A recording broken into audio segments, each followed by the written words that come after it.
Hey, it's Wes, and it's springtime here in Ohio, and one of my sump pumps failed in my basement. Luckily, I have two more as backups running on the other side of the house, so this one's not, it wasn't a huge catastrophe that was out for a few days, but I came down the other day, and the pit was filled up, and nothing was happening, and the motor was seized on it. And I'm sorry I didn't take video of taking this apart, but it was a panic that day just to see what was going on, because we've been getting so much rain here. But I took out this old rigid one right here. Yeah, this one only lasted 6 years, not very long. So I don't know if I would suggest a rigid pump after this. But today we're gonna replace this with a Zoller.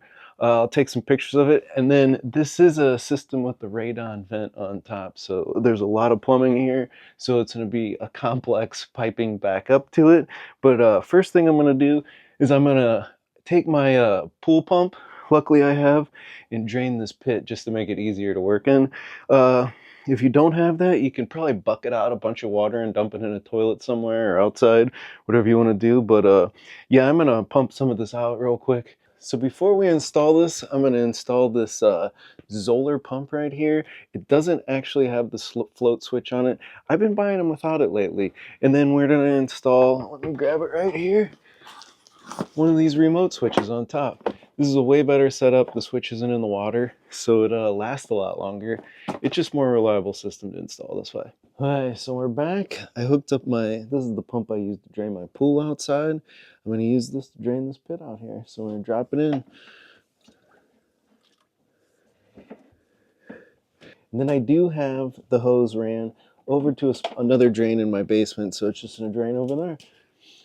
Now let me plug this in.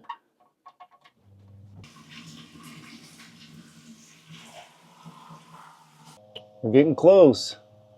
Those pits hold a lot of water. So first up, here's the pipe that was off the old pump. It still looks pretty good. The threads are good on it and everything, so I'm just going to reuse this piece. As long as the length's correct, but everything should pretty much be the same as the old pump.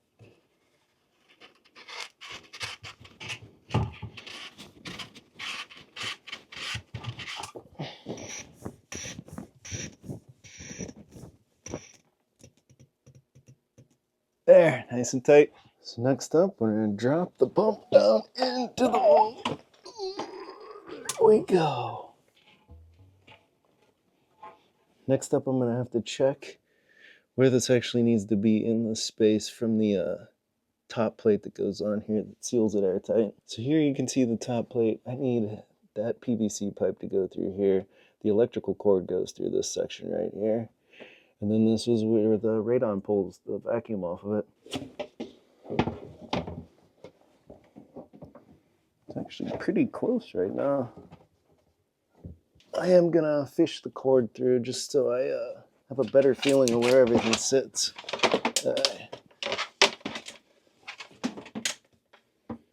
Okay. There we go.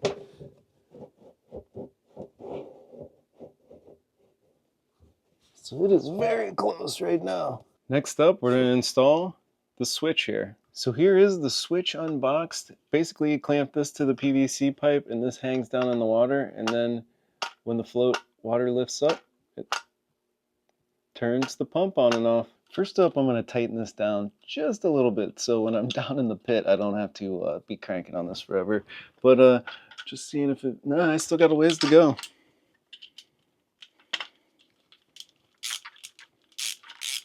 Okay, we're gonna slide this in and tighten it up.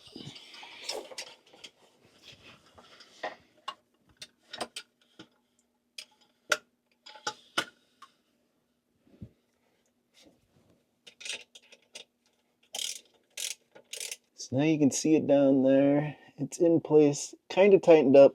I'm probably gonna have to do a couple adjustments on it. I'm gonna probably hook up the rest of it first and then fill it back with some water with a bucket just to get an idea where the height's gonna be. So I do also have to reattach this pipe. I got a little too crazy when I was yanking on everything to loosen it up, and I snapped this joint, so I'm gonna have to re-glue it. I'm just gonna lightly sand it just to get some of the old glue debris off, and then clean it with some alcohol just to make sure it's nice and clean, and then we're gonna re-glue it. Yeah, and I'm just using some medium grit sandpaper. Nothing too aggressive. I am also going to sand this one back here just a little bit, just to get the loose stuff off. Now, when first up, I was going to clean those real quick before we glue them, just with some alcohol.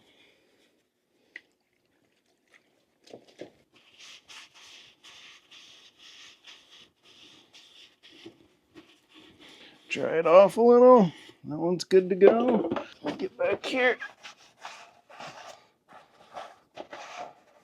Now we're ready to glue. So now I'm going to glue it with some blue PVC cement here. This needs 4 minutes to set just for handling strength and 4 hours for full strength.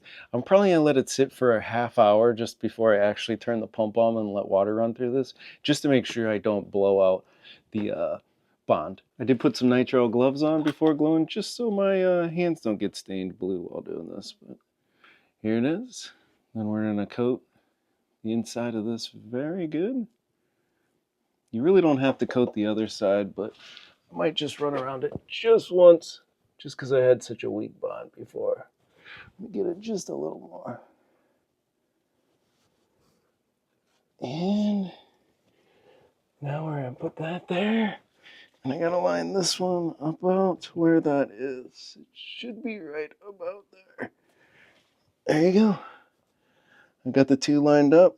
I'll hold it for a second just so the glue sets some.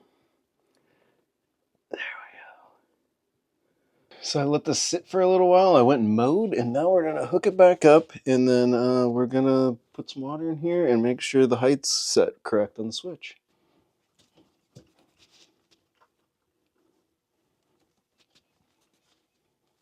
There we go.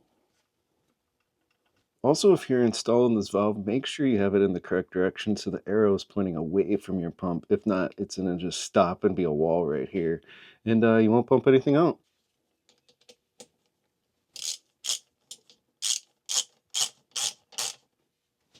Both seem tight. Now let's test it with some water.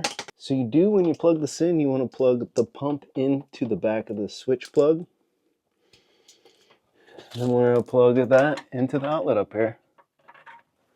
And now I'm going to start dumping buckets of water in to fill it up to test the switch.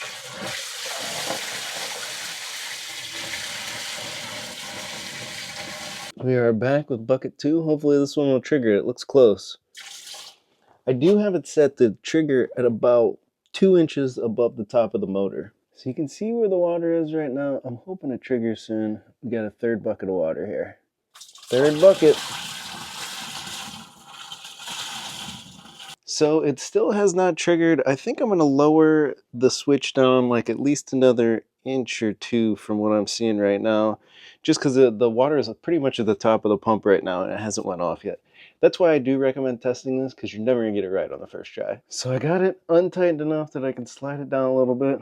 Hopefully this is tightened good enough and I don't get splashed with water in the face here in a second.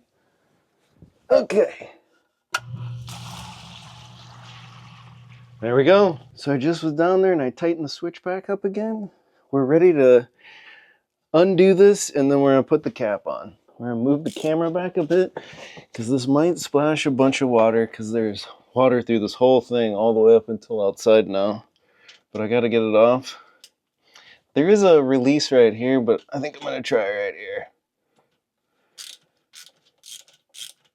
Actually, since we undid it right here, there was only that much water in there, so it wasn't too big of a disaster. Luckily, you can kind of see, here's the piece that you fish it into. There's multiple spots right there, so we're just going to put 2 in here now. Alright, so we're going to try to slide this in first. I got to fish this up, and if I can get all this at once. There we go, we got that. I pull up as much excess as we can. So next up, I'm going to have to put this rubber gasket underneath here, which I probably should have put on first, but we're going to slide it on now. Actually, I think I should probably slide these screws through to kind of hold the gasket in place, because if not, there's nothing really for it to register on. Keep sliding these bolts through to hold the gasket in place. Yeah, there we go. Gotta fish these, the electric lines under this.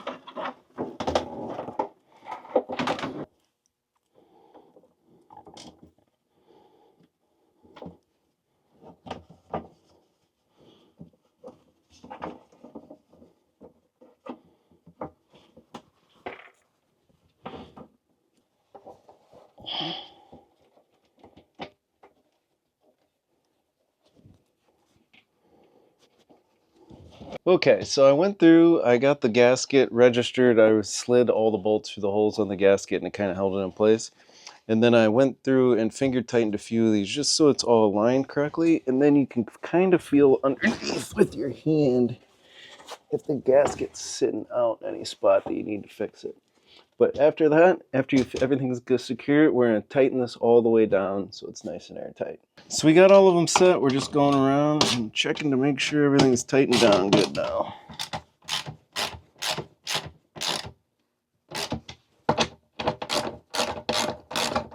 We have to put this on over the PVC pipe for the pump just to make everything airtight. This will go on first. Then we have a little rubber gasket.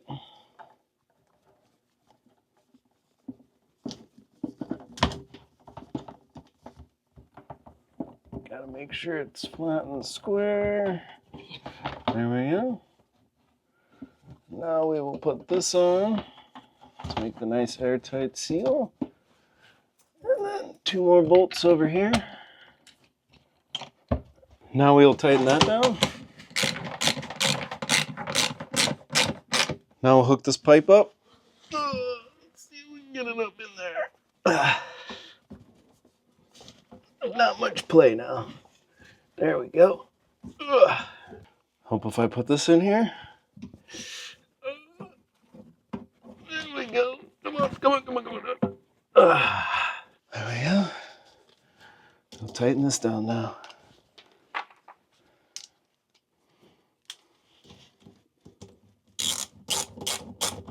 Alright, so we got the electrical plug. I've tried to pull a lot of the excess out of the hole here. And then we got the plug right here for the cords, and we're going to pop that right in there. Just a snug fit. There we go. We got it to pop in. It's a very snug fit. I actually had to use a flathead to kind of push it in there a little bit. So now we're going to plug the pump back in.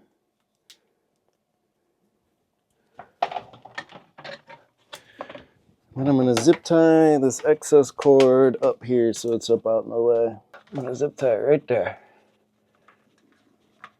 Oh, there we go.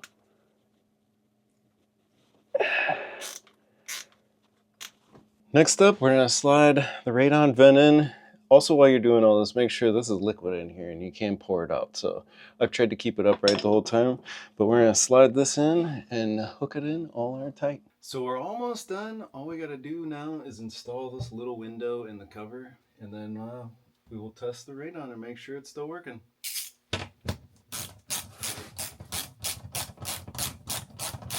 And you can see this is the side with the vacuum here, and we are back. I had 0.8 before, and we are back to 0.8.